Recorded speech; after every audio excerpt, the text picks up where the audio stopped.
Tonight on Y News. The palace clarifies President Rodrigo Duterte has no plans to abolish the Philippine Charity Sweepstakes Office amid corruption allegations. A cabinet official warns the operation of Malasakit Centers may be affected by the closure of PCSO gaming operations. Health Secretary Francisco Duque III hopes to reach out to Senator Panfilo Lacson to clarify the alleged allegations on conflict of interest. Senator Cynthia Villar seeks probe on the implementation of funds for farmers under the rice tariffication law. And the LTFRB reshuffles some of its personnel in the hope of preventing possible corruption. Good evening. With the closure of small-town lottery operations nationwide, many Filipinos are now worried about the benefits they get from the Philippine Charity Sweepstakes Office. But Malacañang responds, the medical assistance for Filipinos in need will remain. Rosalie Cos explains why. President Rodrigo Duterte has no plans to abolish the Philippine Charity Sweepstakes Office or PCSO, according to Malacañang. The palace assures that the medical assistance of PCSO stays despite the chief executive's order to stop the operations of its gaming scheme. Presidential spokesperson Salvador Panelo assures that if the president will come up with this decision, he will do it in accordance with the Philippine Constitution. So obviously, wala sa naman. ngayon, wala. Kung meron man, madali nang gawa ng paraan yun. The palace official adds there are other government agencies the public may approach to seek assistance. All they have to do is to make the request. Office of the President, sa PAGCOR, sa Department of Social Services, kahit sa DOH pwede. Kahit na hindi sila sumulat, pwede sila humingi ng tulong sa mga kanilang mayors or congressman para parating. Secretary Panelo is also confident that the temporary shutdown of the operations of lotto outlets as well as the small-town lottery and other gaming activities of PCSO will not greatly affect its employees. Do not underestimate the human spirit of Filipinos. Pag may dumarating na storm o anumang sakuna o anong mga bagsak sa ating buhay, nakakaahon naman tayo. Yan ay pansamantala lamang. The president wants to rid massive corruption and he has to do something about it.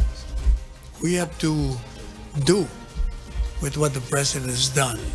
Rosalie Cos, UNTV News and Rescue, Malacañang. One of President Rodrigo Duterte's cabinet secretaries says that the operation of Malasakit Centers may be affected by the temporarily shutdown of PCSO gaming schemes. Gladys Tuabi tells us why. The Malasakit Center is a one-stop shop of various government agencies that give financial aid to poor and indigent Filipinos. A huge chunk of assistance that Malasakit Centers provide to beneficiaries comes from the Philippine Charity Sweepstakes Office or PCSO. Presidential Assistant for the Visayas Secretary Dino fears that the recent stoppage of PCSO gaming operations might affect Malasakit Centers. I hope ang investigation will be fast and weed out all those bad elements and open na dayon unta kay ma-affected yang we have the Malasakit Centers. However, the Secretary clarifies that he supports President Rodrigo Duterte's step towards cleaning the PCSO. So let's just trust and believe in the President. Give him the leeway, give him the chance to show what he wants to do and how he can solve. At the end, how to solve the corruption in PCSO. For now, the public has nothing to worry about since they still have enough fund for the Malasakit Center, says Dino. So far, none. Yet, now. Wala pa. Kaya continuous pa man ang pagtabang PCSO. But in the long run, kung wala, of course, sige kang gawas kwarta, huwag mo sol, kung saan man mo. There are 38 Malasakit Centers nationwide, 13 of which are in the Visayas. Gladys Tuabi, UNTV News and Rescue, Cebu. The Philippine National Police beefs up their monitoring for the possible comeback of the illegal numbers game Jueteng. Nina Armilio will tell us why. Jueteng operations proliferated in the country back in 2000. Huge amounts of money is involved in this illegal numbers game. In fact, the game was the reason for the dispute between Chavit Singson and then-President Joseph Estrada, who ended up ousted from his post. According to National Capital Region Office Director, Police Major General Guillermo Eliazar, it is hard to catch people involved in Jueteng because they hide behind small-town lottery operations. Meron kami na napapailan din ng kaso na after that kami pa yung nababalikan ng kaso. Well, kasi nga hinuli namin, sabi STL naman daw yun, pero ang info namin Jueteng. As the PCSO gaming outlets have been ordered closed nationwide, the PNP are concerned that illegal gamblers would resort to Jueteng. This is why the PNP chief has ordered his ground commanders to intensify their monitoring for illegal gambling. General Albayalde, however, clarifies the PNP have not monitored any comeback of Jueteng operations. He also warns his men who will give protection to Jueteng operators. Remember, meron naman tayong standing order sa mga meron tayong standing directive na tinatawag na one strike policy. Pag mahulihan sila, then mananagot yung mga different police station commander sa atin. Nina Armilio, UNTV, News and Rescue. Months before President Duterte ordered the closure of gaming outlets, a PCSO official has already exposed the unconscionable corruption inside the government's charity agency. This came a year after the president tapped a high-profile businessman to clean up the agency. Roderick Mendoza explains why. In a press conference last May, PCSO board member Sandra Cam exposed what she called an unconscionable corruption in the agency. She requested President Duterte to relieve her, saying she was the only one fighting corruption inside the PCSO. The charity agency of the government ay grabe ang korupsyon. Back in 2016, Cam walked out of a PCSO board meeting due to corruption issues.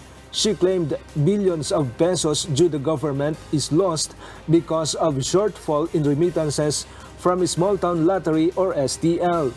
STL is a failure. Weapon pa rin yan eh. At cost na ng corruption talaga. The experience of government? Yes. Ang nasa likod ay mga generals. In January last year, the president tapped businessman Charlie Atong Ang to clean up the PCSO. But after a year and a half, the president ordered the closure of PCSO gaming outlets due to massive corruption.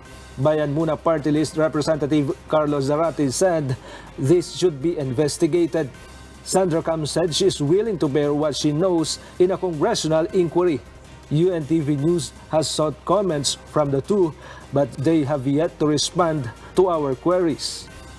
Roderick Mendoza, UNTV, News and Rescue.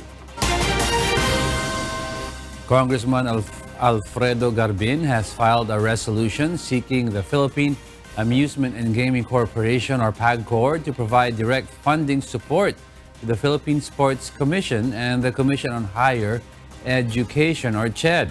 In a statement, the Solon says he doesn't want the conduct of the Southeast Asian or SEA Games in the country and the training of our athletes to be affected by the closure of PCSO games. The resolution also authorizes President Rodrigo Duterte to direct PAGCOR to carry out the lawmakers' proposal. The PSC and CHED are among the government agencies the PCSO is mandated by law to finance with its earnings. Health Secretary Francisco Duque III says he is ready to face all the allegations thrown at him regarding anomalies inside the Department of Health and the Philippine Health Insurance Corporation or PhilHealth. The health chief is reaching out to talk to Senator Panfilo Lacson to clarify the alleged conflict of interest against him. Here's why from Aiko Miguel. In Senator Panfilo Lacson's privileged speech yesterday, he revealed that some of the contracts of the Health Department's medicine supplier in 2016 and 2017 were awarded to the Doctors Pharmaceuticals Incorporated or DPI, owned by the Duque family. In response, according to Secretary Duque, he wants to talk to Senator Lacson to clarify the conflict of interest allegations. I will probably need to identify a person who will be able to help bridge us so that we can come together, hopefully just help one another for the sake of government and for the sake of public service.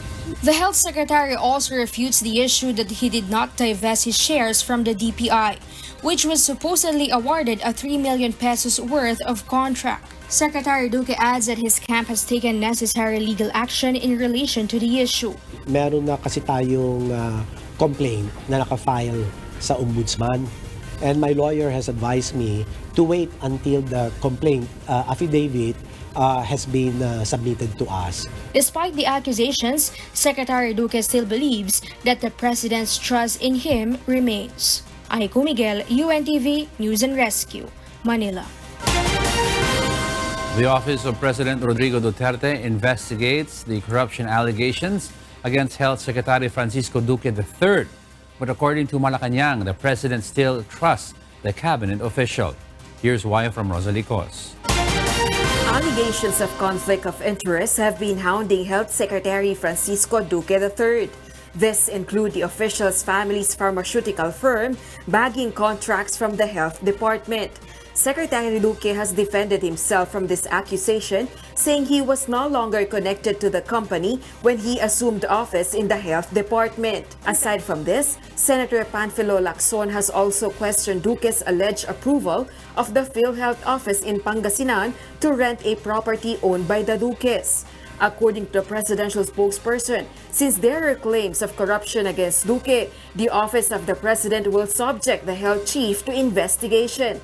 The SOP is any complaint, as the president says, that reaches his table will always be subject of a serious investigation by the office of the president. However, the palace officials confirmed that President Rodrigo Duterte still trusts Secretary Duque. And until such time that there is no definitive finding of any act which is in violation of the law, the Secretary of Health still has the trust and confidence of the President. Rosalie Cos, UNTV News and Rescue, Malacañang.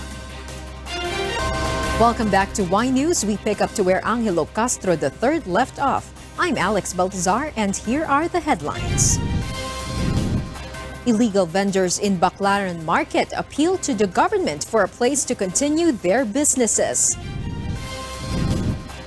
PNP Chief Oscar Albayalde eyes demolishing police precincts that obstruct sideways. President Rodrigo Duterte to certify as urgent another proposal seeking to end the contractualization on scheme in the country. Solons kick off a donation drive for earthquake-affected residents in Batanes. And find out the meaning of the rising bizarre millennial dating terms. Good evening. Several vendors in Baclaran Market appeal to the government to speed up their action on providing them a place to transfer their businesses to. This as the clearing operations on public roads continue. Joanano tells us why. Anong gusto nyo? Magnanakaw na lang kami dito lahat? 24 hours kami binabantayan, kahit man lang isang oras o ilang minuto hindi nyo kami pinagbibigyan. Paano yung pag-aaral ng mga anak namin? Nakakasama kayo ng loob kasi kayo may mga pera kayong inaabangan, kami wala. Hindi kami basura. Tao rin kami. Naghahanap buhay. Hanapan nyo muna kami ng paglilipatan. Hindi po ganyan. Hindi na makatarungan yan eh. These were the calls of some illegal vendors in Baclaran Market during the intensified clearing operations in the area earlier today. They were complaining over income loss as the government orders to eradicate them from public roads. According to Mr. Khalid Ampuan, the spokesperson of Pasay Parañaque Muslim vendors, around 5,000 vendors in Baclaran are suffering as the government strictly enforces the removal of all traffic obstructions. Sa lalong madaling panahon kasi uhintayin pa natin na mga resolution, mga plano patay na po kami. Patay na po ang aming mga anak. But Metropolitan Manila Development Authority or MMDA Chairman Danny Lim assures the vendors the city governments of Parañaque and Pasay are making all efforts to help them relocate their livelihood. May kausap ng mga establishmento at mga may-ari ng mga bakanteng lugar dito, yung dalawang mayors natin, pinag-aaralan at pwedeng dun muna sila. The government reiterate that although they understand the vendors' predicaments, they emphasize that they have no choice but to enforce President Rodrigo Duterte's directive. Sino ba may ayaw ng mabilis? Kahit yung mga mayor nga gusto nila mabilis. Tao nila yan eh. Kaya lang wala tayong magagawa sa ngayon. May utos tayo eh. Today is the second day of the 60-day deadline for the Metro Manila mayors to clear all primary roads and secondary roads of obstructions. Joanano, UNTV News and Rescue, Parañaque City. The Philippine National Police demolishes Police Community Precinct 6 in West Kramis, San Juan City this morning. This following President Rodrigo Duterte's order to remove all structures that block sideways and solve traffic woes in the metro in 60 days. Leia Ilagan explains why. PNP Chief Police General Oscar Albayalde, National Capital Region Police Office Chief, Police Major General Guillermo Eliazar, and San Juan City Mayor Francis Zamora led today the demolition of the Police Community Precinct located on a sidewalk in West Kramis. This is in support to the call of the President to ease traffic, hindi lang sa Metro Manila pero sa buong Pilipinas since sabi niya sa SONA is losing billions of pesos a month. The PNP chief added all demolished police precincts will be transferred to a nearby area to remain accessible to residents. The demolished PCP-6 in West Kramis, which was established in 1985, will be transferred to the barangay hall. NCRPO Director Eliazar, meanwhile, has promised to help the local chief executives in the NCR in their clearing efforts. Mayor Zamora, in his part, said, in order to follow the President's directive, they will not tolerate any individuals, groups, or even government agency.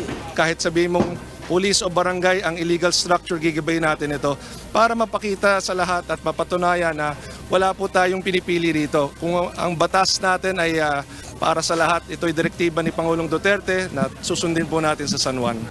Leia Ilagan, UNTV, News and Rescue, Kramis.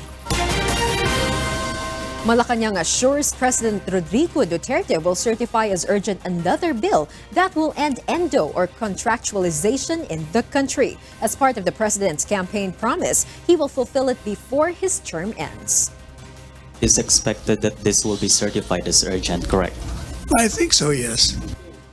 The president has recently vetoed the security of tenure bill because of the sweeping expansion of the definition of labor-only contracting that will destroy the delicate balance. It is also seen to place capital and management at an impossibly difficult predicament with adverse consequences to the Filipino workers in the long term. Senator Joel Villanueva refiled the security of tenure bill in the upper house on Monday.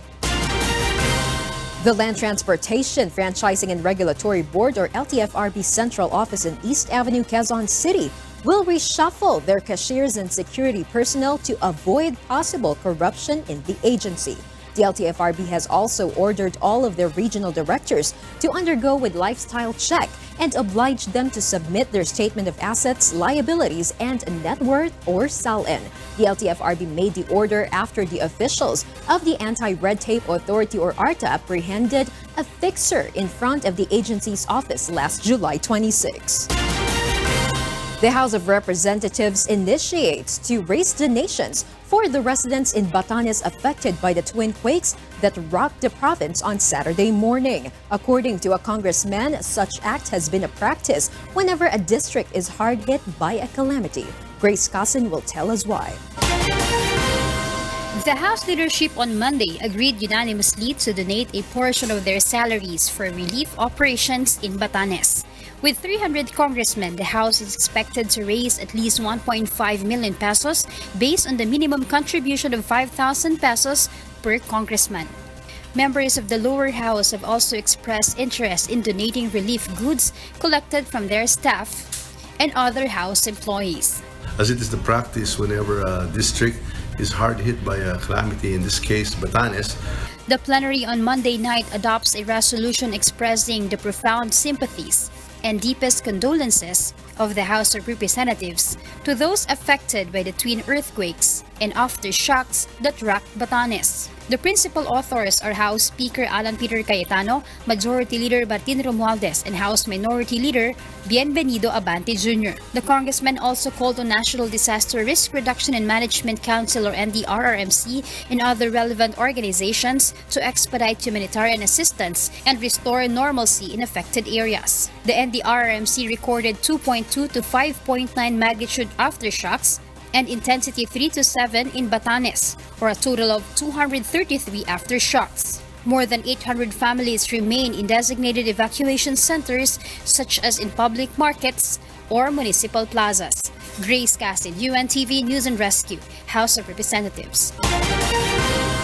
Sending aid to earthquake-hit residents in Itbayat, Batanes is challenging, says the Department of National Defense. Despite this, various institutions joined forces with the government to provide clean water to the province. Mai Bermudez reports why. Aside from being hard to reach, it's a challenge for the government to get to earthquake victims in Itbayat, Batanes due to lack of transportation such as C-130 planes or choppers which can carry relief goods. Base that we can get the choppers is from Cagayan to Bigaraw, Cagayan. So yun ang challenge kagad, how to get there immediately so that you can attend to the injured and maybe you can retrieve or recover some of those natabunan ng mga building.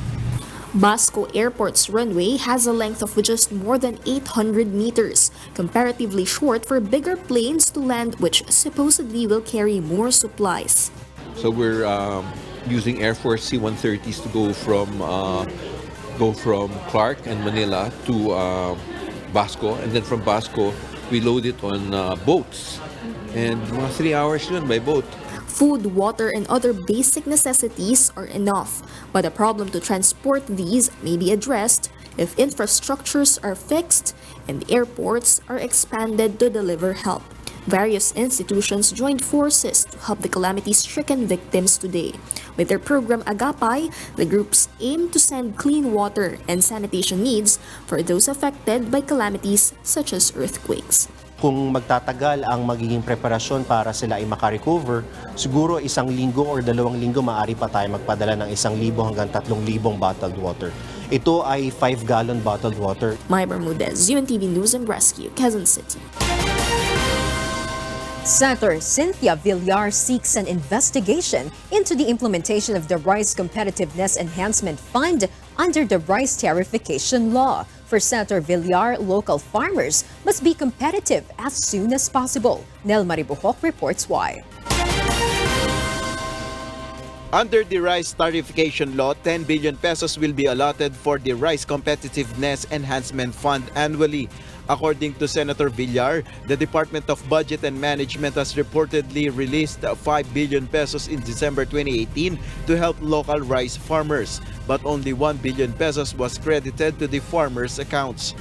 With this, the Senate Committee on Agriculture and Food Chairperson filed a resolution in Senate today that seeks to probe the implementation of rice tariffication law, in particular on the Rice Competitiveness Enhancement Fund. The DBM and the Agriculture Department have varying opinion on the issue. Hindi daw para sa Rice Competitiveness Enhancement Fund yun. Pero sabi ng DBM, yun daw for the Rice Competitiveness Enhancement Fund. So we will know who's telling the truth. The fund is supposed to be given to farmers as aid. This is very important. This is the competitiveness of our farmers. Kasi we have liberalized the importation of rice. So we have to make our farmers as competitive as soon as possible. According to Senator, they have no idea where the funds intended only for the purchase of farm equipment and to be given as grant in kind to eligible farmers associations and cooperatives go. Nel Maribuhok, UNTV News and Rescue, Senate of the Philippines. The Health Department is still investigating the system of stocking and distribution of medicines and medical supplies within the department. The Health Secretary says corruption may be considered in the probe. Aiko Miguel will explain why. Health Secretary Francisco Duque III says there should be a thorough and intensive investigation on the office, which handled the erroneous system of stocking and distribution of medicines and medical supplies in the DOH. The probe will include the program managers and officials of the Health Department's Procurement and Supply Chain Management Office. Corruption is one of the issues being looked into as to why the billions of pesos worth of medicines remain undistributed, including those nearing expiration, says the Health Secretary. We really cannot say that. It is premature. So let's wait for the investigation results. Secretary Duque assures he will not tolerate those who will be proved to be liable for the erroneous system in the DOH. To address the problem, we'll consider various ways in stocking and distributing medicines. The DOH will store medicines in their warehouses from 6 to 9 months only. To come up with a not really 100% accurate projection of what particular diseases will be occurring. Aiko Miguel, UNTV News and Rescue, Manila.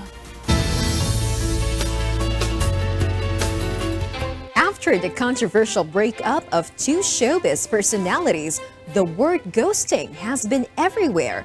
Many are asking, what does this word really mean? Find that out as Mon Hokson reports. We call on parents to listen and watch very carefully so you can keep track of your children's activities, whether online or offline. We will explain to you the meaning of ghosting and other terms coined and used by millennials, so we can go with the flow of this fast-changing world. Ghosting is a term used when a person or a ghoster cuts you out of their life and stops responding altogether, just like a ghost. Breadcrumbing is when a person puts in just enough effort to keep you interested in a relationship but doesn't commit to anything serious. Orbiting is when a person maintains distance and doesn't actively respond but watches all your stories and likes your social media posts. Zombieing is done by someone who comes back from ignoring you for so long to hit you up all over again, just like coming back from the dead. Benching is done by a person who flirts with a lot of people and keeps them as options, like a bench in a ball game. Catch and release is when a person likes only the thrill of getting someone to say yes to a date, but gets bored when the other answers yes. These are just some of the terms used by millennials. Proof that time, not just words, has really changed. Even if we do not fully understand, some things still remain the same, like getting closer to the person you like. And all of this is because of love. Mon Hokson, UNTV News and Rescue. And to complete the most significant news for this day, Y News continues. Here are the top stories. A UK-based watchdog Global Witness says the Philippines is the world's most murderous country in the world for land and environment defenders. Based on the report, around 30 defenders were killed in the Philippines in 2018 and 48 in 2017, which is the highest in Asia. 1/3 of this was recorded in Mindanao, while half of the murders are related to agribusiness. Meanwhile, Malacañang says this can be attributed to conflicts between land claimants. The government has expressed concern about the report. The government will always be concerned with respect to any violence inflicted against the citizens of this country, whether done by outside forces or by those inside this country. Meanwhile, the last lung of Manila City, this is how the Arroceros Forest Park has been called. The Manila City government has plans to expand the park and turn Manila into a green city. April Senedoza explains why. We can make more space for green space for the city of Manila. It would be better for our children. Manila Mayor Isko Moreno met with the stakeholders of the Arroceros Forest Park today to discuss plans for the Manila's last lung. During the meeting, the mayor mentioned he is planning to make Manila a green city. Mayor Isko has earlier revealed plans to expand the riverside by adding trees, making it into a civic center that is walkable. He will also prohibit the construction of buildings in Arroceros. The Manila City Chief Executive hopes that before the end of the year, 50 to 60% of the entire plan will be in place. Environmentalists who will work hand-in-hand with the government towards the objective will make the park native and indigenous. It can be noted that environmentalists have been lobbying for the park's preservation. He said we will still be around to help with an oversight committee and help with the park's tree management plan. So because right now it's not at its ideal state, so we will make it very native and indigenous 100%. We will work towards that. The Manila City LGU has already cleared Bonifacio Park and plans to remove pavements to convert them into green space. April Senedoza, UNTV News and Rescue, Manila. And for the news abroad, here's Kath de Maraos reporting live from Bangkok, Thailand. Kath, good evening. Good evening, William. 74 people were injured Tuesday in an accident in which two double-decker buses collided outside the Tai Lam Tunnel in Hong Kong. The Fire Services Department of the HKSAR government was informed about this accident when the two buses collided outside the tunnel. Most of the injuries were reported to be minor, and the injured people were rushed to the nearby hospitals. Hong Kong pro-democracy lawmakers say that comments made by China's central government in Beijing earlier in the day were fanning the flames of an already politically divided city. Ferdy Petalio explains why. Hundreds of Hong Kong protesters blocked train services during the early morning rush hour on Tuesday, causing commuter chaos. Activists blocked train doors, playing havoc with services and forcing hundreds of people to stream out of railway stations in search of alternative transport. I have a meeting at 10 and it's 8 a.m. now. I think my work and meeting could wait, but our freedom, safety and human rights are taken away, and that can't wait. So I'm okay with it. Rail operator MTR Corporation said train service has resumed in Hong Kong by noon. China on Monday reiterated its support for Hong Kong's embattled leader, Carrie Lam, and its police and urged Hong Kong people to oppose violence. Pro-democratic lawmakers said Beijing's condescending comments were a worrying development which would only serve to fan the flames in Hong Kong. They're so far away from Hong Kong people's real sentiments and demands, and they tried to make some feeble attempt to help retain what they assume would be security problems in Hong Kong. But then that wouldn't help the crises, the governance and political crisis Hong Kong is facing. Civil servants are also planning a rally on Friday to protest against the administration's response to the crisis, an indication of growing discontent even within the government's own ranks. Ferdy Petalio, UNTV News and Rescue, Hong Kong. The accused mastermind of the September 11, 2001 attacks has indicated a willingness to testify against Saudi Arabia if the United States decide not to seek the death penalty against him. Beverly Saison will tell us why. Khalid Sheikh Mohammed, the accused al-Qaeda mastermind of the September 11, 2001 attacks, has indicated a willingness to be deposed by victims who are suing Saudi Arabia for damages if the United States government decides not to seek the death penalty against him. Mohammed's offer was disclosed late on Friday in a letter filed in the U.S. District Court in Manhattan by lawyers representing individuals and businesses seeking billions of dollars in damages. The Saudi government has long denied involvement in the 2001 attacks, in which hijacked airplanes crashed into New York's World Trade Center, the Pentagon outside Washington, D.C., and a Pennsylvania field. Nearly 3,000 people died. Michael Kellogg, a Washington, D.C.-based lawyer for the Saudi government, declined to comment. The Wall Street Journal reported about the letter earlier. According to the letter, the plaintiff's lawyers have been in contact with lawyers for 5 witnesses in federal custody about their availability for depositions. The lawyer said 3, including Mohammed, are housed at the Guantanamo Bay Cuba detention camp, where they faced capital charges, while 2 are at the Supermax maximum security prison in Florence, Colorado. According to the letter, Mohammed would not agree at the present time to be deposed, but that could change. Mohammed and the other Guantanamo detainees have been attending pre-trial hearings in their cases, the letter said. James Crindler, a lawyer for the plaintiffs, said it was not clear how useful Mohammed might be. Beverly Sison, UNTV News and Rescue, USA.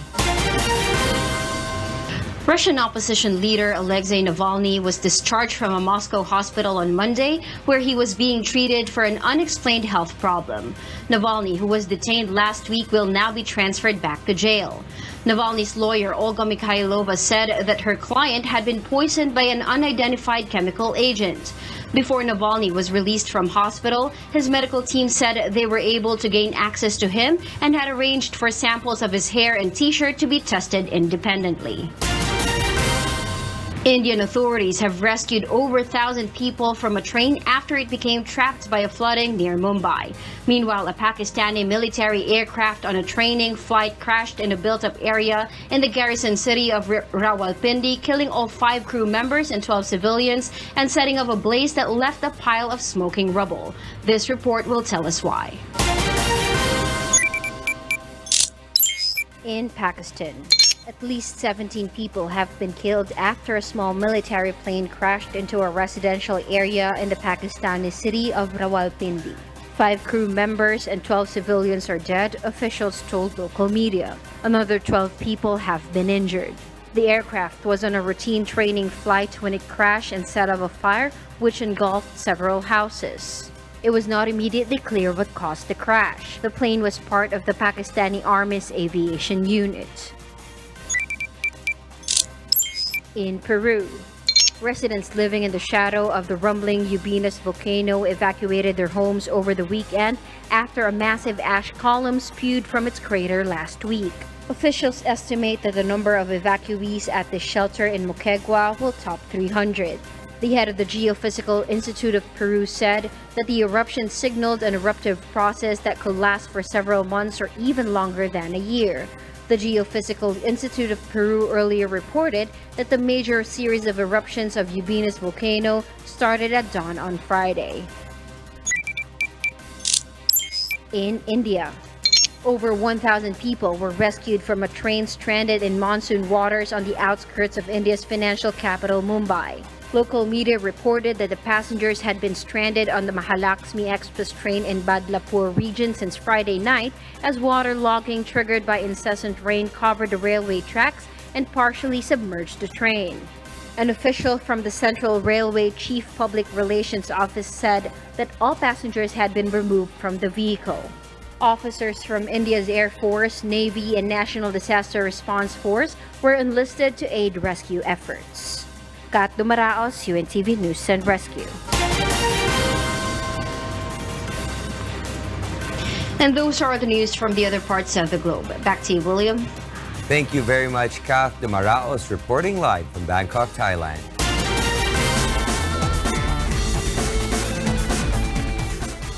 The Homeless World Cup has kicked off in Cardiff. 500 players who have experienced homelessness or social exclusion will take part in the week-long tournament.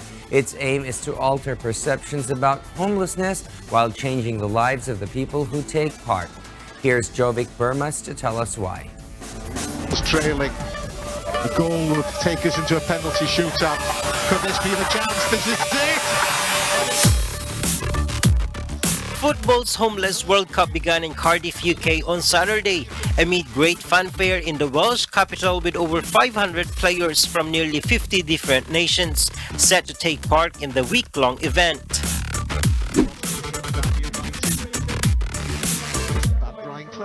You have crossed oceans with your dreams of football, your dreams of representing your proud nations,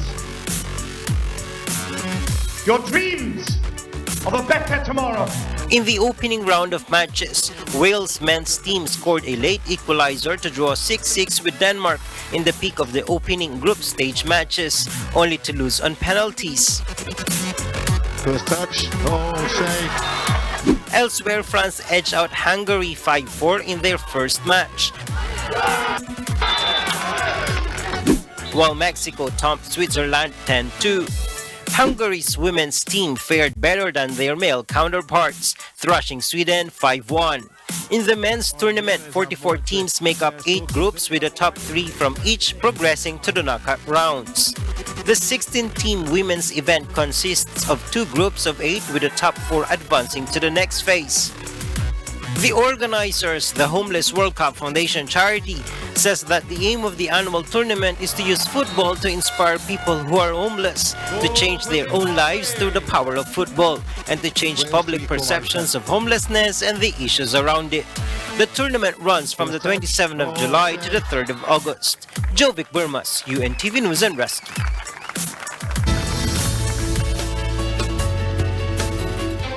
Although it failed to break the world record, but the grandest Mondial Air Balloons Festival sent as many balloons in the air as the last time it was held. A total of 456 balloons filled the skies of the eastern French city of Hagueville near Metz on Monday, tying the record number of hot air balloons to be in flight at the same time in less than an hour previously set by the same festival in 2017.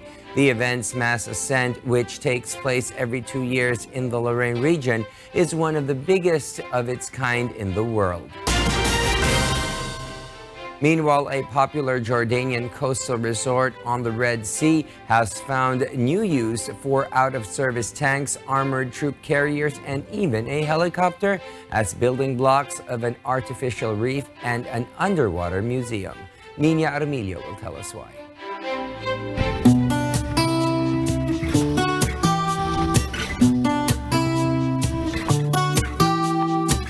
Helicopter donated by the Royal Jordanian Air Force was one of the several military relics submerged as part of the display by the Aqaba Special Economic Zone Authority.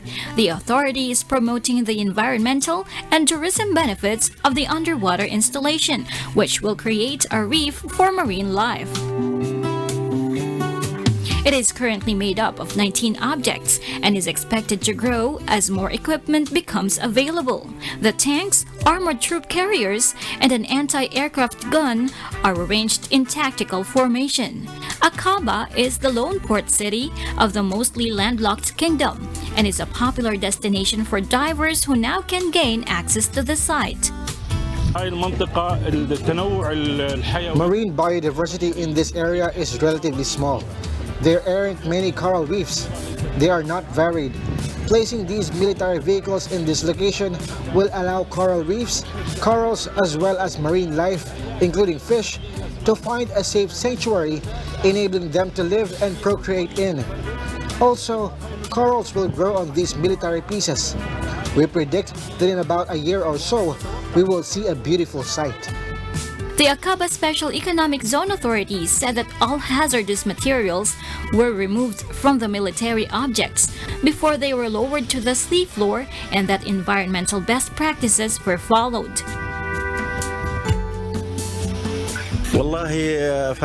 This is a great initiative. It will attract more tourists to the area. The museum is the latest addition to the diving sites in the area. The Aqaba seabed is also home to a C-130 Hercules jet sunk last year, as well as a tank and a shipwreck which were submerged in the late 90s. These have become popular diving sites with rich coral reefs and an active marine life. Nina Armilio, UNTV, News and Rescue. And those are the reasons behind the news this July 30, 2019. On behalf of Alex Baltazar and Angelo Castro III, I am William Theo, and before we close, we will recap with today's significant sound bites. Because we need to know, we will always ask why. Good evening.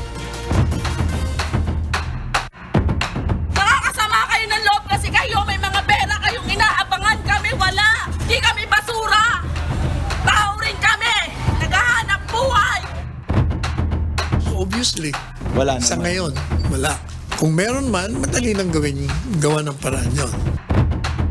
I have been trying, but so far to no avail. So I will probably need to identify a person who will be able to help bridge us so that we can come together, hopefully just help one another for the sake of government and for the sake of public service. And until such time that there is no definitive finding of any act which is in violation of the law, the Secretary of Health still has the trust and confidence of the President. Hindi daw para sa Rice Competitiveness Enhancement Fund yun. Pero sabi ng DBM, yun daw for the Rice Competitiveness Enhancement Fund. So we will know who's telling the truth.